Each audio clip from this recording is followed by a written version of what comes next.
What's up, YouTube? FatKings Phil coming at you with my week 25 update from vertical sleeve gastrectomy, which I had back in July of 2013. Coming up on the 6-month mark. So next time I report to you will be 6 months. And I have some high hopes for that video, but we will get to that later. All right, so let's get to the numbers because I want to get that out of the way. Up here behind the microphone.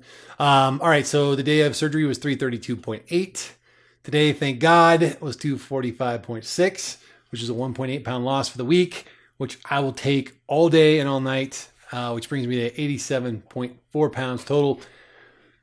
If I seem a little underwhelmed by that, it's mainly because I think I did something last night that caused that drop. I'm afraid that was just water. But I don't know and I don't care right now. If everything goes well and I keep going back on the losing streak here, after 3 weeks of kind of being up and down, up and down, up and down, I'll be a happy guy. So let's just leave it at that for now. So I'm optimistic that next week the trend of losing will continue. But again, like I said, something last night that I did that I think might have caused me to purge out a lot of extra water. So we'll see. I don't know. I am going to stop weighing every day, which has been like an obsession for me since the holidays because I've been freaked out about 2 pounds down, or 1 pound down, 2 pounds up, 1 pound down, 2 pounds up. And now I'm actually into new territory, so I'm happy about that. But I'm going to stop that. I think I'm going to limit it to 2 times a week. I think I'll do it midweek and then on my actual Tuesday weigh-in day. Seems like that's what everybody is doing. So I think I'm going to stick with that because it's causing me a lot of anxiety. Anxiety is probably releasing a lot of stress hormones, which is probably not helping with weight loss. So let's leave it at that. So hey, I know a lot of you guys are kicking in the new year here. Some of you are coming off your restrictions for working out. I do want to remind you that when you start working out, the week you start working out, there's a good chance your weight's going to go up a little bit, or you're not going to lose. And the reason for that is like the muscles that you use, if you're going to use them every day or 3 or 4 times a week even, your muscles are going to get flushed with water. And again, TJ did a great video on this, but your muscles will retain water to flush out lactic acid. And so I've noticed every time I've started working out, my weight will jump up, and then that's my new baseline. So in other words, you plus water is your new baseline. So don't freak out if the first week you work out, you actually don't lose anything or you go up. That's perfectly normal. And I only bring that up because I was a little nervous about that coming back hardcore from working out. To working out from not working out last week. I came back to work after the Christmas break, and then I worked out Monday, Tuesday. I was off on Wednesday, and I worked out Thursday, Friday. But I was really worried that week I was going to jump up. So i.e. this week, because I weigh in on Tuesdays, and it seemed to be okay. So, and I was feeling really sore and flush with water. So apparently I'm good there. But if you haven't been working out and you haven't been doing consistently, expect that. So I just want to put that out there as a reminder. So because my weight was so up and down, up and down, up and down for the last week, I've been stressing out. Some of you have seen my posts since last Tuesday on Facebook. But so I was starting to look for NSVs because my clothes were changing dramatically. I bought all new gym gear. I don't know if I covered that in my last video or not. New shoes, new shorts, new shirt, new underwear, the whole bit. So that stuff was all my gym stuff was just ridiculously big. My 2X shirts this weekend, I had a couple 2X shirts I hung on to because they were small 2X shirts. One of them was kind of like a sweatshirt thing, so I didn't mind it being a little bit baggy, but I wore it this weekend. And my wife even said, like, that thing is ridiculously big. And I'm like, yeah, I agree. So seems like XL is now my official size. And even this shirt I was wearing earlier, and it's got a lot of room in the front that I can pull it out pretty far. So I've been tucking my shirts in more, which is something normally you don't do when you have a belly. So because you don't want to accentuate that. But since mine's mainly gone or mostly gone now, it's not a big deal. I can tuck my shirts in, which is a plus. We'll take that as an NSV as well. The other thing I noticed when we were in Starbucks the other day, I took my daughter over there and she was wrapped her arms around me to give me a hug. She's 10 and her arms went all the way around me. Excuse me. And she noticed, and as did I. And that was kind of a aha moment. So I'll take that. That's a good one. So that's good. So, but yeah, I was freaking out quite a bit with the up and down stuff. I was just like, I can't be done at this weight. I I can't have stalled out here at this number. I'm so close to being at my lowest adult weight ever. I need to prove to myself that 1 week of screwing up, my Christmas week wasn't going to affect my ability to continue to lose weight. That's a lot of baggage from the past, right? So you go off the rails back in the day, and sometimes you never get back on the rails. I got right back on the rails, but no results. So that kind of freaked me out a little bit. I think that's really where most of that came from. Just to be honest, I'm not saying it's rational. TJ once said to me, they call them irrational fears for a reason. So they're definitely irrational. But yeah, that being said, that's kind of where we're at. Other stuff this week. I got a bill in the mail yesterday from the hospital for another $787. So I called, I paid it, and the more I thought about it, I'm like, that does not seem right. So I called my insurance company, and they're like, oh yeah, you met your deductible. And I'm like, yeah, but it seems like that's way over my deductible, because my records show I paid like almost $1,000 over my deductible last year for the whole year. And so they're going to audit my account and stuff. And that's going to take 14 days. And so now I got to figure out who I overpaid, and I got to contact them and get them to pay me back, because obviously the insurance company won't do it. They got their money. They're happy. So, keep on top of your records, especially if you're doing the surgery this year, if you're new. If you have a deductible, keep track of how much, if you like with Aetna or United Healthcare, most of them have websites, and you can track all expenses that get billed and how much was billed to insurance and how much you actually owe. Keep on top of that in the moment, because these medical bills will come in 3, 4, 5, 6 months later. And you need to know where the hell things are at. So keep on top of that. I didn't. Normally I'm very type A about that kind of crap.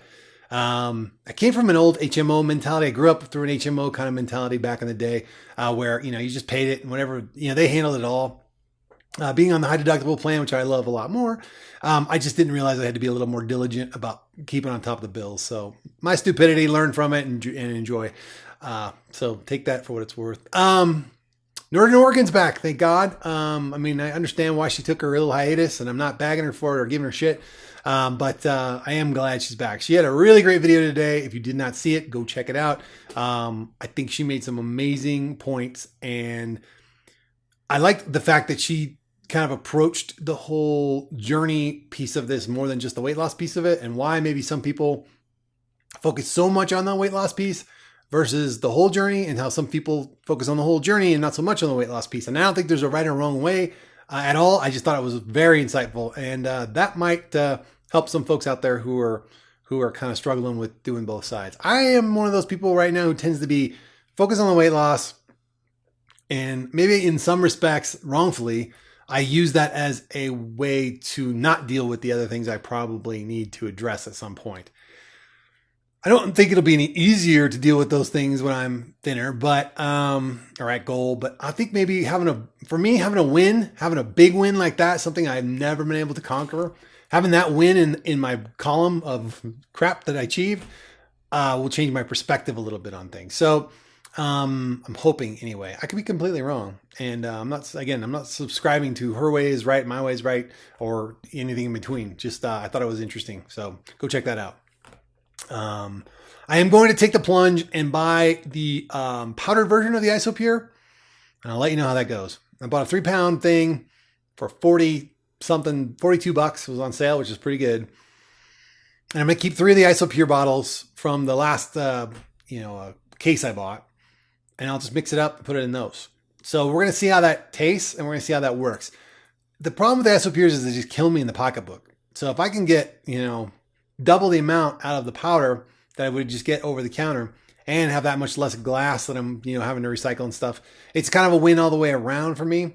Another thing is, and it's probably too late for you to take advantage of this if you're seeing this video, but Tanya pointed out that GNC was having a big sale on the double chocolate chunk. I don't know if it was all of them, but the double chocolate chunk Quest bars, which she knows I love.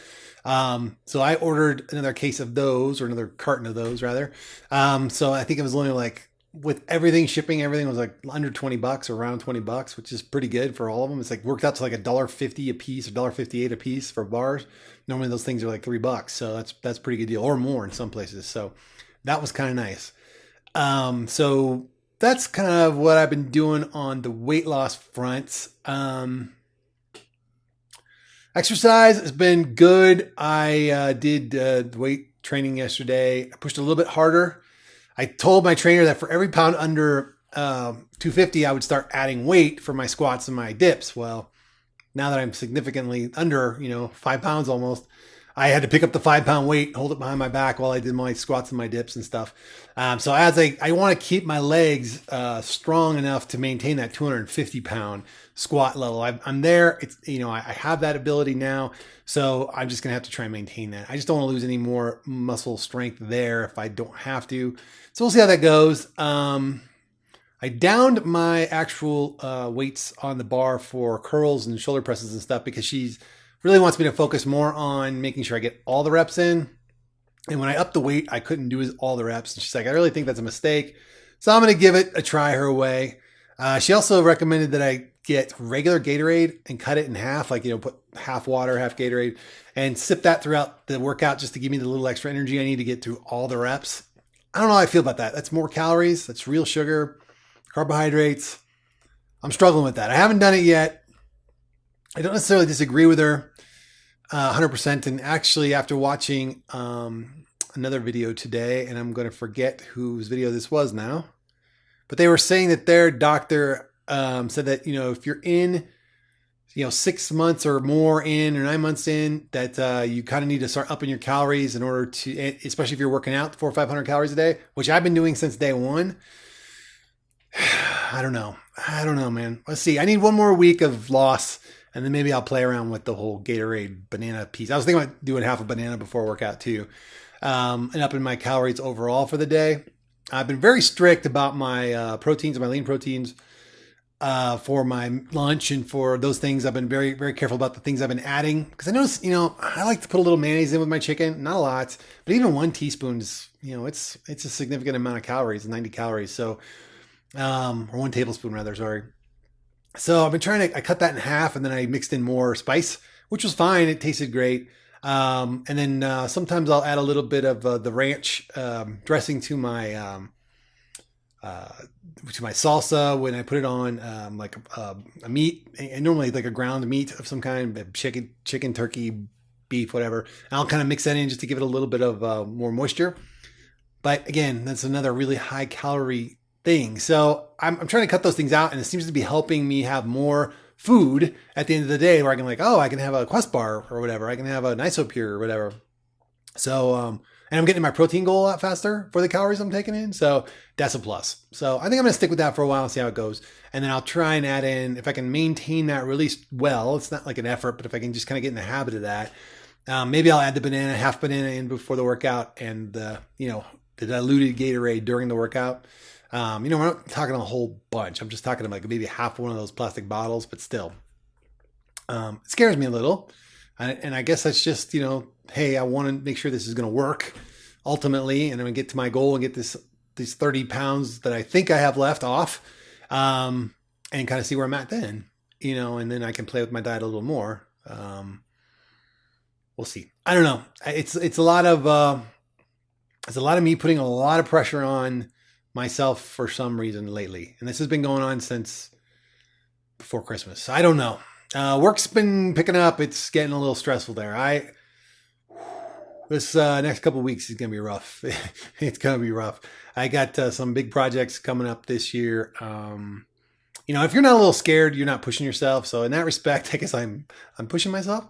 But I am a little bit freaked out about the size of one of these projects and the timeline on the other one. So there's a lot on the line. Again, I'm putting pressure on myself. I'm really shooting to get to the next level of my particular career grade. So I would definitely like to get promoted in Q2, Q3 of this year. I would really like that a lot. I think I do the same amount of work as most of the leads at my office. So if I can get the experience in this year, I think I can make the case. So I will just leave that there. But that stress is kind of filtering over in other parts of my life. I haven't felt the need to go to food. I have felt the need or the pull toward alcohol, but alcohol leads to more eating. So I have decided I'm going to hold off till I go to New Orleans. Since I went off that promise once before, I'm going to hold to it through till February. So that's not that, 2 months max. So that's that. And that's kind of where I'm at, guys. All right. So I don't have much more. Next week, we're going to do some special stuff for the for the 6 month. Nothing crazy though, but I'm really hoping if all is well and this is truly a 245.6 weight loss and not a water loss, I'm hoping to be at my lowest adult weight ever by the next video. So I don't want to put that pressure on, but that's where it's at. Oh, I said 245.6, didn't I? It's 245.4, by the way. Sorry. So I only am like 0.6 away or 0.5 away from being at the lowest adult weight ever. So I'm not going to go back and fix the video. Just you guys will see it in the corner and you'll think he's crazy. He just said the wrong thing, but you'll know at the end here that I'm not as crazy. All right, that's it, guys. We will see you on FatKings Friday this Thursday. Again, really sorry we missed Brent for the